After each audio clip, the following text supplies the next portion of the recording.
Hello, good evening, students. Today's transcription number back of 127 on the speed of 100 words per minute. Start.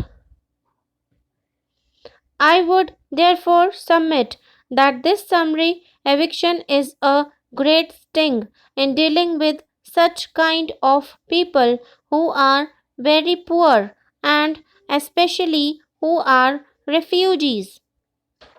As far as the land is concerned or the premises are concerned, government already possess the authority and power. Now, they want to extend this authority even to the houses, and therefore, this summary eviction is rather an objectionable thing. I do not know what difficulty the government feels in not going to the law court whenever any person becomes unreasonable and he has to be removed and he does not want to go. More than one honorable member has on the floor of the House stressed this point, and I will submit that the sting will be taken out of this whole bill if the summary eviction provision is removed. In case of necessity, the government, like any other private individual, can go to the law court.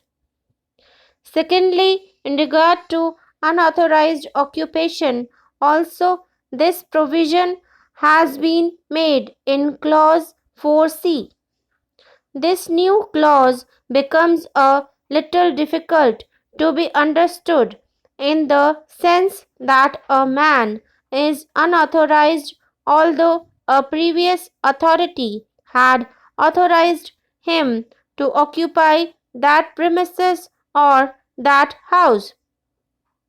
Now, the government seeks to get the power to even declare that man who at one time had been authorized to be now unauthorized. This is also a very inconvenient provision as far as the poor people are concerned.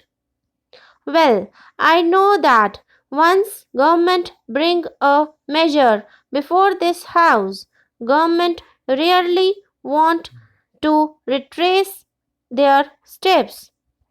The government is determined to have this bill passed. If the House had been left free, probably it would reject it and this amending bill will never be passed. But by the employment of whip, they would be able to pass it.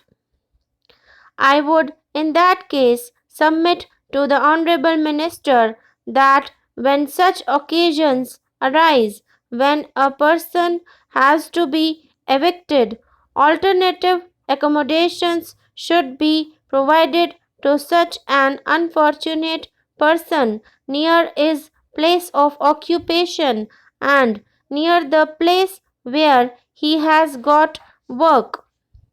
Of course, the Honorable Health Minister, as a lady and also as a humanitarian, and because of the portfolio she holds, is very kind hearted, and she has given us a very special assurance that these people will be given every facility and it will be treated as a human problem even after passing the bill.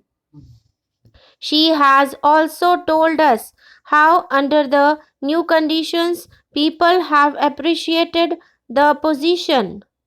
But even then, why are these people living in the slums? They are living there because they have no other means.